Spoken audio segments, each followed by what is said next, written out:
Hello everyone. आज हम लोग डिस्कस करेंगे कॉनिक सेक्शंस के ऊपर। आज उसके कुछ इंट्रोडक्शन के बारे में पढ़ेंगे और कुछ दिनों में 4-5 लेक्चर के माध्यम से इस पूरे चैप्टर को हम लोग क्लियर कर देंगे और इसका प्लेलिस्ट भी आज ही अपलोड होने के बाद हम इसको बना देंगे और जल्द से जल्द प्रयास करेंगे कि इसको 4-5 दिनों में पूरा अपलोड कर दिया जाए। जब ये अपलोड हो जाएगा तब 2 से 3 चैप्टर और रह जाएंगे आपके एनसीईआरटी क्लास 11th के। फिर इसके बाद आपका 11th-12th पूरा कंप्लीट हो जाएगा आपके सामने। 12th ऑलरेडी कंप्लीट है। फिर उसके बाद हम लोग बायोलॉजी, फिजिक्स, केमिस्ट्री के बारे में भी सोचेंगे और अब जल्दी से जल्दी अपलोड करके 9 to 12th full course detail जानकारी दे देनी है। कंप्लीट पैकेज जिसको बोलते हैं कोर्स का, वो सब कुछ हम लोग करवा देंगे आप लोगों को। और इस समय तो सारी कक्षाएं बंद हो चुकी हैं। 1 से लेकर के 12 तक की कक्षाएं 10 मई तक बंद हैं। यहाँ तक कि कोचिंग सेंटर्स के साथ साथ ऑनलाइन क्लासेस भी बंद रहेंगी। तो इन्हीं सब चीज़ों के माध्यम से पढ़ेंगे। तो चलिए स्टार्ट करते हैं।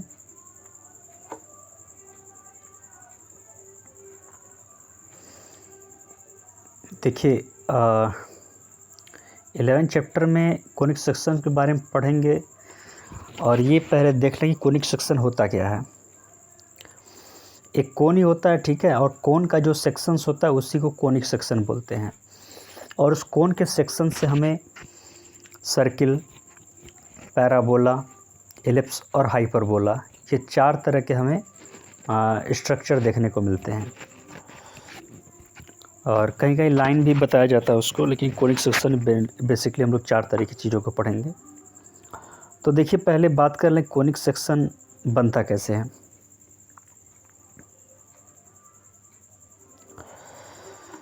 देखिए आप जैसे देखें कि एक हमारे पास एक लाइन है जो कि फिक्स है, ठीक है, और ये लाइन है जनरेटर। अगर इस लाइन को हम चारों तरफ घुमाएं इस तरीके से, ठीक है, हम उसको उस तरीके से घुमाएं तो आप ये देखेंगे कि ये लाइन यहाँ पर भी आ जाएगी, ठीक है। इस तरीके से ये चौतरफा घुमाए इसको तो ये कोन का निर्माण करती है, ठीक है। तो इस चीज़ को हम लोग बोलते हैं कोन, ठीक है। और ये जो लाइन होती है इसको एल बोलते हैं, इसको स्मॉल एम बोलते हैं, और इसके बीच में एक अल्फ़ा वैल्यू होता है। तो ये जो लाइन इसको जनरेटर बोलते हैं, जनरेटर लाइन, ठीक है, जनरेटिंग लाइन। और ये जो हमारा फिगर होता है double napped right circular cone हो जाता है। ये क्या हो जाता है? Double napped right circular cone हो जाता है। अब जैसे यहाँ पर देखें तो आप देख सकते हैं 11.2 में जनरेटर है, वही आपका मूव करता है चारों तरफ। और ये एक्सिस होता है, एल जो आपका लाइन है वो एक्सिस है। अल्फ़ा इसमें एक एंगल है, ठीक है, अल्फ़ा एक एंगल है, जनरेटिंग एंगल बोल सकते हैं। नीचे वाले पार्ट को बोलते हैं लोअर नैप, ऊपर वाले को अपर नैप, और दिस इज योर जनरेटर। तो आपने देखा इसको हमने अल्फ़ा ले लिया है, तो ये वाला भी अल्फ़ा होगा। और एक प्लेन से हम इसको काटने का प्रयास करेंगे, ठीक है। The point capital V is called the vertex. The line small n L is the axis of the cone. The rotating line small m is called generator of the cone. जो m था हम लोगों का, इस तरीके से ये generator होता है। इस लाइन का जनरेटर होता है। मतलब ये जनरेटर है, स्मॉल m और ये स्मॉल l है, ठीक है। तो ये जो वर्टेक्स होता है वो सेपरेट करता है कोन को 2 पार्ट्स में। अब देखिए हम लोग बात करें कि सर्किल, इलिप्स, पैराबोला और हाइपरबोला कब बनते हैं, किन कंडीशंस में। तो देखिए when beta is equal to 19 degree, beta किसको कहा जा रहा है, जैसे आप इस 11.3 में देख रहे हैं कि एक प्लेन है, ये क्या है, एक प्लेन है। इस प्लेन को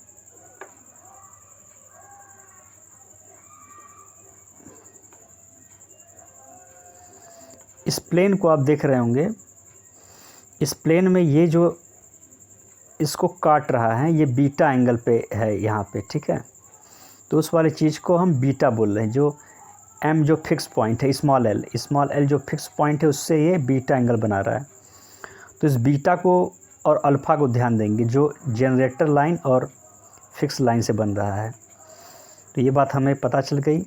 अब उसी के बेस पर देखिए कि इफ़ बीटा इज़ 90 डिग्री, ठीक है, बीटा अगर 90 डिग्री है, मतलब कि अगर डबल नेप्ड सर्कुलर कोन को देखें और बीटा 90 का मतलब कि ये आपका फिक्स लाइन हो गया, तो इस तरीके से मान लीजिए अगर ये बना 90 डिग्री, तो ये जो चीज़ यहाँ पर बनेगी वो सर्किल का बनेगा, ठीक है। आप उसको प्रैक्टिकल करके देखेंगे तो सर्किल बनेगा। और एक कंडीशन है when alpha is less than beta, beta is less than 90 degree, ठीक है। अल्फ़ा और बीटा दोनों 90 से कम, मतलब कि अब ये समझिए बात को कि उस कंडीशन में क्या होगा।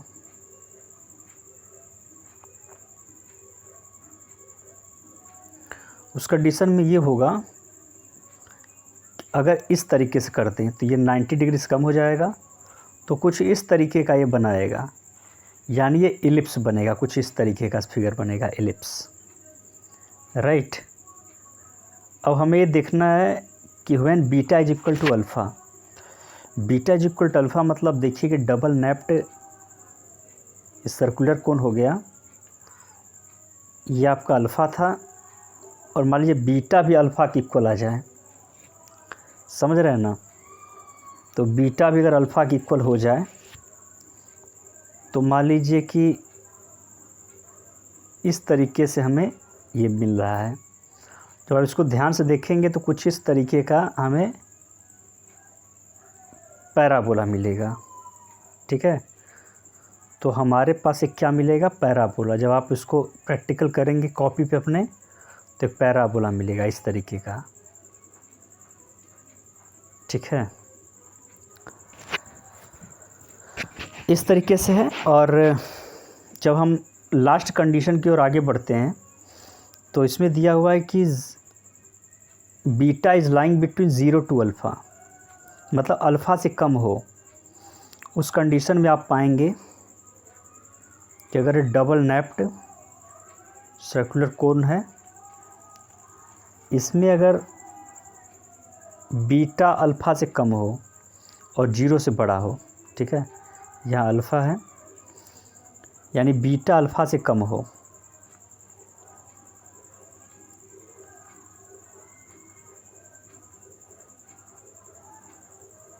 यानी कि इसको कुछ इस तरीके से किया जाए,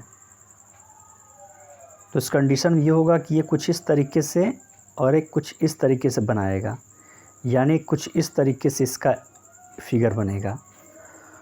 तो इस फिगर को हम लोग बोलते हैं हाइपरबोला। क्या बोलते हैं इसको, हाइपरबोला। इस तरीके से बनता है, इसको क्या बोलते हैं हम लोग, हाइपरबोला। तो हम लोगों ने देखा कि ये जो 4 फिगर हमें बने कोनिक सेक्शंस के, ये कौन से बने और इनको हम लोग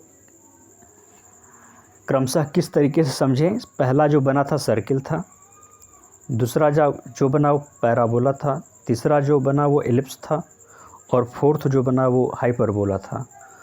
ये यही होते हैं आपके कॉनिक सेक्शंस होते हैं। और इसी कॉनिक सेक्शन का हम लोगों ने इंट्रोडक्शन आज पढ़ा। देखिए इस तरीके से फिगर आपको दिख रहा होगा। पहले कंडीशन में कुछ इस तरीके को होगा, 11.4 में देख सकते हैं, और 11.5 में एलिप्स का है। पहला जो 11.4 है वो सर्किल का है, और सेकेंड 11.5 जो है वो एलिप्स का है, और ये जो आपका फोर्थ है when beta is equal to alpha, तो आपका पैराबोला का है। बट बीटा क्या हो कि 0 से बड़ा हो बट अल्फ़ा से भी छोटा हो, तो ये फोर्थ पोजीशन में आप देख रहे होंगे दिस वन। तो ये हमें क्या दे रहा है, ये हमें दे रहा है हाइपरबोला, क्योंकि आप देख सकते हैं यहाँ पर कि एक चीज़ यहाँ पर ऐसे बनी हुई है और एक ऊपर ऐसे बना हुआ, तो ये हाइपरबोला हमें दे रहा है। तो इस तरीके से हम लोगों ने आज इसके बारे में पढ़ लिया। अब हम लोग नेक्स्ट में डिस्कस करेंगे सर्किल और उसके फार्मूला के ऊपर, कैसे उसको बनाते हैं और उसको कोऑर्डिनेट ज्योमेट्री में कैसे उसको रिप्रेजेंट करते हैं, उसका फार्मूला क्या होता है उसके इक्वेशन का। फिर रिस्पेक्टिवली हम लोग सर्किल के बाद पैराबोला, एलिप्स, फिर हाइपरबोला के बारे में पढ़ेंगे। ठीक है, आज के लिए इतना ही। इंट्रोडक्शन आज का ये रहा, और हम लोग धीरे धीरे वीडियो को शॉर्ट करते हुए और इजी बनाते हुए पढ़ेंगे। थैंक्स।